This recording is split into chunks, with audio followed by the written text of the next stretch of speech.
Looking like $1 million is a confidence building option. This is $1 million bill I created when I was working toward making my very first $1 million. I still have it. I found an old wallet of mine, and I remembered I used to put $1 million, then not this is obviously a fake $1 million bill, but then I bought a bunch of marketing materials and fake $1 million bills that I used to use in the real estate industry to market. And every time I made $1 million, I would put it in my wallet. I got tired of doing that, so I found $1 billion bills. So I bought a $1 billion bill, and I just put a $1 billion bill in my wallet, because over the course of my lifetime, my goal was, and still is, to make $1 billion or create $1 billion of value in the world.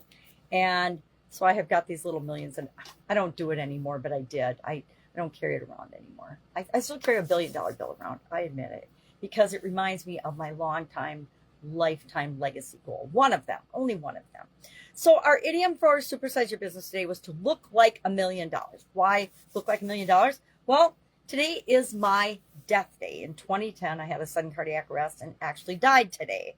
And so every September 7th, instead of just celebrating my birthday, which is March 12th, by the way, I like to celebrate my death day. It's about my half-year birthday, so it's kind of a fun one to celebrate.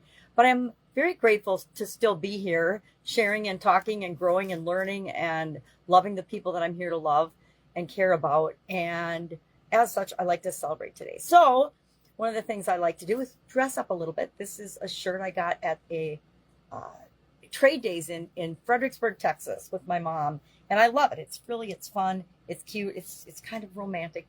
But I like to celebrate today, because I think we should celebrate the things that we've overcome in our life. And that was definitely something that I had to spend a long time and a lot of time and energy recovering from and overcoming. I just had my box replaced. I've got an internal cardiac device. I had that replaced earlier this year, which was, years after. It was like, today is my 13th anniversary of that event.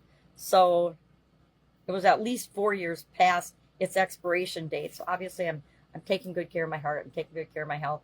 And doing what I need to do in order to hang around a whole lot longer, I hope, because I'm enjoying being a grandma and raising and helping to see and experience my amazing, beautiful granddaughters.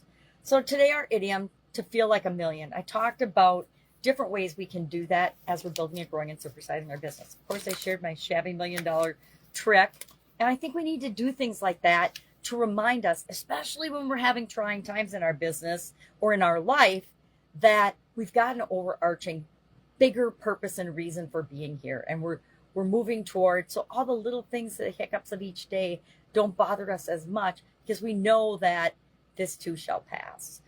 So we talked about that, talked about the importance of our business being and appearing successful. People do business with successful businesses. They don't do business with businesses that they don't think are going to be here tomorrow. So we need to make sure that our offers, that the problems we solve, that everything we do is for the long term, not just for the short term quick fix.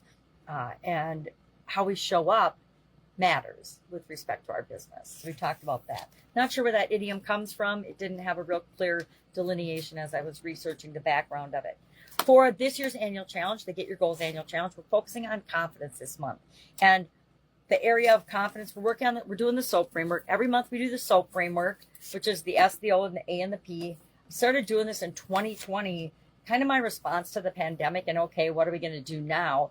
Given there's all kinds of things outside of our control, how are we going to handle that situation? And I've always had a process for doing that, but I never called it the SOAP framework. But then I realized SOAP was a pretty good thing for the pandemic and for all the stuff that was coming down the pipe with that. So we came up with the SOAP framework: story, options, actions, and progress. It's a 4-step process for dealing with any change, challenge, setback, obstacle that comes into our life.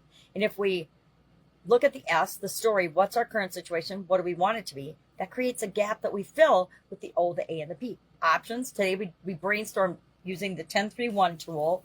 Love this tool. Brainstorm at least 10 possible options. Circle 3. And then tomorrow, when we talk about the A in the SOAP framework, which is analyze alternatives and take action, pick something to act on right away, we will look at those 3 and we'll apply another tool that says, well, what's a good way to analyze these options? Because we really do have infinite possibilities, right? The things that we could possibly do, we can't even imagine all the things because there's so many things we could possibly do.